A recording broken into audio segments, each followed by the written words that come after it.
appreciate everyone tuning in, and I'm excited to share this because the mental game is so important, and parents and coaches play a big role in supporting that.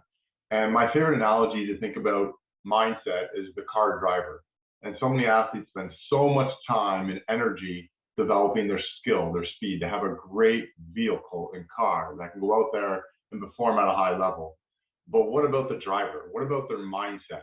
And there's no point in having this great car if you're showing up with a driver that's hesitating in their own head, doubting themselves, overthinking. And so what we do and what we're doing today is focusing on how can you work on the driver? How do you work on the mindset? And so it's a nice analogy even when you go to and share that with your athletes or your child. And one of the things to think about, who impacts mindset the most, right? The bottom line is the athlete has to take ownership of their own mindset, but parents and coaches have a massive impact.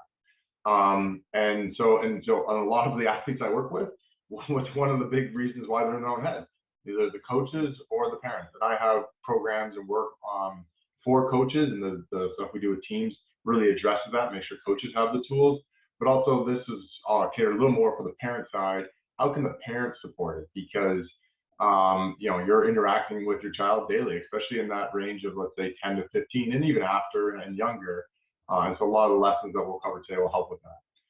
As Glenn mentioned, my background comes from sport. I played hockey at a pretty high level, and that's where I really fell in love with the mental side of the game, because I would play great one day and then be a disaster the next, as I went through 5 years of junior, playing NHL, played a little bit of pro as well, and 5 years of university. And so for my own sake, I was like, hey, how do I get better on the driver, on my mindset? I had lots of great teachers and mentors, and then that's what led me to keep doing my education, and lots of mentors even since then that have helped me shape the programs and the work that I get to do today. So let's dive right in. I have actually, and some stuff we'll send out after, all these different 7 steps on the overall, but we're really going to focus on the first 3 today. And then we're talking about the coach stuff in another session, and Rob and the rest are talking about some other components throughout this series. So there's 3 big ones I want to talk about today. And the first one is knowing your why. And so at the end of this section, there'll be time for reflection, questions, key takeaways. But this is the foundation. And this is foundational both for you as a parent or coach, but also for the athlete. Because when we have the wrong why and why we're playing the game, and we often lose sight of it, a lot of things can get thrown off. And I call that also the results trap. We get caught up in the wrong things. And one of the best ways to think about that is the bricklayer parable. And so you think of yourself, there's these 3 bricklayers, right? They're all doing the same thing. They're all laying bricks. But you go by and you're like, what's the first bricklayer? It's like, hey, what are you doing? And his response is, I'm just laying bricks. I'm just doing my job. And what's his attitude while he does it? What's his focus? It's not so great. The level of detail, the enjoyment that he's having is a lot lower. And when you go to bricklayer number 2, you go, what are you doing? He's like, well, I'm building a great wall. And it's like, I'm building, so I want to be the best bricklayer. So very results driven, very focused on being better than others. And so there's a lot more detail. He's having some more enjoyment and cares for what he's doing. A little bit of stress in comparison. And so, but it's obviously a step ahead of number 1. And then the third person though, it's like, hey, what are you doing as a bricklayer? And he goes, I'm building a great cathedral. And for people to come and provide service and community, and has this bigger vision on how it's impacting people. And so when you're thinking of yourself as a parent or a coach, it's like, why are we bringing our kids to sports? Why are they in sports in the first place? And we want to have a bigger picture that's intrinsic, that provides value. And a lot of us, we easily lose sight of that, because sport is meant to be a great way to develop character and leadership skills. And what is it often doing? It's not doing that. It's not developing great leaders. We're not developing great character. And we see this, like even right now, like in the stuff that's happening in the NHL and all these elite sports, there's a lot of things not going well in sport, in the culture of sport, the culture of hockey, which is, I'm based a lot of in hockey here. So why is that? And a lot of it can be boiled down to the professionalization of youth sport, and this results trap and the wrong why. And so there's 3 big things here. If you think of first the sports structure in general, right, especially Western culture, hockey in Canada as an example, it's all about results over development. Everybody knows, especially in youth sport, 18 and younger, 15 and younger, 10-year-olds, 11-year-olds, 12-year-olds, it's about development over results. But the structure of the sport is not promoting that. You play 2 games a week and 2 practices a week. What is everybody judged on? What is everybody focused on? What is all the feedback mechanisms on? Results. We have a result-driven and surrounding structure. And so, as coaches, as parents, you easily get caught up, as the athlete, they easily get caught up in results. And that is very flawed because that is not the true why. And so that's very limiting. The second big one that ties into this is just the general sports dogma or limiting beliefs that results is all about, is where the fun and success is. And it's so easy to define success and identify the fun of winning and then achieving results. But that is, again, very limiting, and it's common how we talk about it. But the truth is, there's way more. Like, true fun is in the competition. The true fun is in the enjoyment and the learning. And success, you can define your own definition versus just general societies that's in this results-driven sports structure. And then the last big one is this underlying issue that we think result is why we're playing, right? And as they climb the ladder, it's like, well, why I'm playing is to get results and win and get to the next level.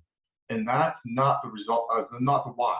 Just because it's a result and it's a goal, and it can be your intention, is not inherently why you're playing in the first place. And so we get this results trap, extrinsically driven mindset for both our athletes, for coaches, and for parents too fall into this trap. And this is just our culture in general. We get the wrong why for a lot of things. We're very consumeristic.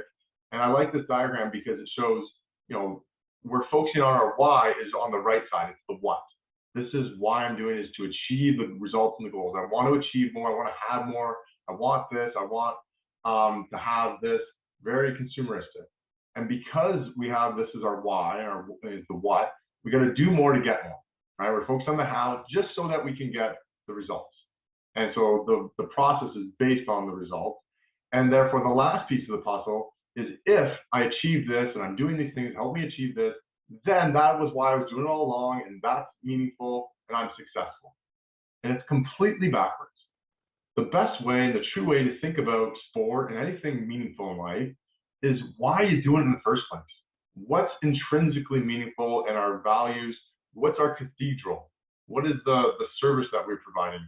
And if we know why we're doing it, then that's why you do the process. And yes, here's the goals and results out of it, and it flows left to right.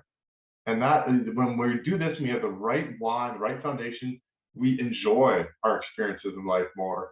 We're more resilient, we're more in the zone, we're more confident, etc. And so this is a very foundational piece that our society is generally not doing well. And just especially like for parents here that have other things outside of their kids' sport, but just in life, there's a great studies and research that highlights the importance of this as a life skill.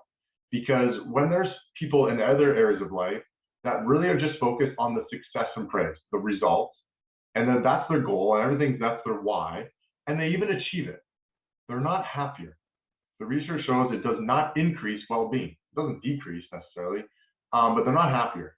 And actually, they can be increased in ill-being. They're more stressed out along the way. Classic examples, like some of the, it's all about the money, and they want to make more money, and they do make more money, then they're not happy, they're actually stressed out because everything's extrinsically focused. This was not to say money's a bad thing, but what we do want to have and make sure we have and want our athletes to have is be connected to the intrinsic goals, to grow, to create, to be a part of a team and contribute. And when we're focusing on these more intrinsic, meaningful experiences, what happens? And we do it, we increase well-being, the enjoyment factor, and we're actually less stressed along the way. And the obvious thing is, as we grow and create and contribute, you're more likely to get the results anyways. And so we see that and we know that in sport, yet we still lose sight. And so we want to make this fine line and separate, the process and our intrinsic drivers from the results. And one of my favorite examples that I share a lot with athletes is the flower bed story, which is a great job highlighting this, because there's this whole lady and she's in her backyard. She's got 2 flower beds on either end, which a bunch of young kids come in and like playing touch football there. And they love it because the end zones are the flower beds. So they just love playing, they catch the ball, land in a soft flower bed. The old lady doesn't like it. She's like, oh, the guys are ruining their flowers. But she can't get them to stop. So she's sneaky and decides to start paying them to play.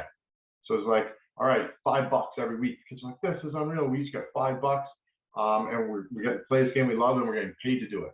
And so that goes on for a few weeks, and then she starts to pay them less and less and less. So it's down to $1, 50 cents, a quarter, a nickel, and they're like, screw this, I'm not playing anymore. And they lost sight of why they played in the first place.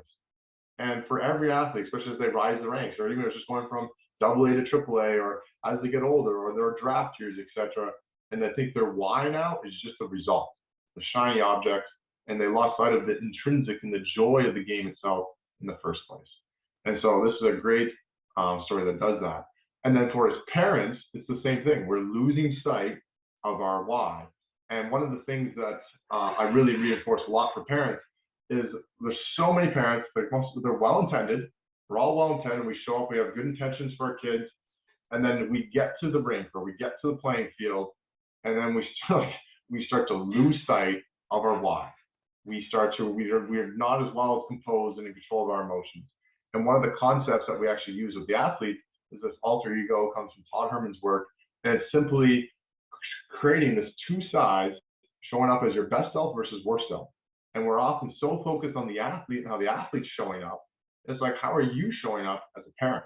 And the crucial conversations on the way there, during, on the car ride home. How are you able to help them and guide them along their way in their mindset? And so making sure you're staying connected to your why, because that's what the best self is.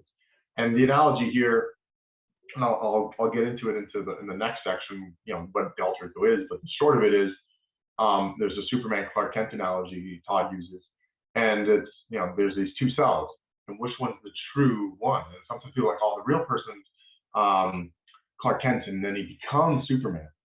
And so they go, oh, the real me is like, I get stressed when I go to a sporting event, or I can get worried about this or whatever it is, and I get tense, and I don't communicate, I don't know how to communicate, or whatever it is. And that's not the real us. The true us is always there. Superman's always there. And then we get caught up because of the wrong why and the results trap, etc., and it pulls us into our worst self. And so a lot of this exercise is learning to separate it and let it go, and allowing your true self to come through in those moments. And so the short of it here in this first one is, instead of getting caught up in the wrong why, we want to keep perspective. I talk a lot about zooming out with athletes, and for parents to zoom out, see the big picture, know the big why, and versus the result. And so your ability to stay calm. Okay. Secondly is, don't fall into the results trap. Okay, where you're chasing the shiny object. Instead, see the bigger picture and see longer down the road, like where your kid's going to be in 10 years, 20 years, and outside of sport, and the life skills that they can be getting, and the character and the leaders they can become. And let alone, lastly, the short-term focus of trying to get things right now. And often parents get really impatient, and I want results now. Just understanding like development takes time, and that there's going to be challenges and adversity and failures, and that those are growing opportunities, are all important kind of key aspects. So that's the first part. We're going to dive into actually how to advocate and work on the mindset in a second. But I want to just take a pause, and I'm sure Glenn, if you want to comment on any thoughts, takeaways there, and as well as just get the group to share what resonates most for them in that part before we jump into the second big part here. Go ahead, Glenn. I've just got one query, and I've seen you do this presentation. I think when you're doing that coaches site one, you tagged on some of this. The parent side is always, getting the education to them is really important. But how often do you think parents know they're getting caught up in that trap and trying to understand the overall why? And then I'll open it up to anybody else who wants to tag on to this. Yeah, I think most parents get caught up into it, but I don't think most parents are that aware of how the structure is influencing them. And that's why sometimes presentations like this, and I say a lot of the same thing in different ways and reinforcing it, because it becomes this cultural norm, right? It's a cultural norm that we just talk about results, and it's in comparison in unhealthy ways, and why we're playing is results, and with coaches and with the athletes and with and then with the parent group. And so it's this ability to zoom out and reflect and become more aware. And it's like, it's not like this is rocket science, right? It's like, oh yeah, it makes sense when we present it this way. but then it's getting people to self-reflect on how they're showing up and how it's influencing them. And that's why, I find the work really meaningful, and the athletes that work with us, we want their parents to be reflective and understanding how's the sport culture affecting them, how are they showing up, and how they can influence their athletes, and making sure they have perspective, because you can so easily get caught up in the results and the wrong why, which then affects your behavior, your tone, and how you interact with your athletes, or how stressed you are before, during, or after. So yeah, that's a good question.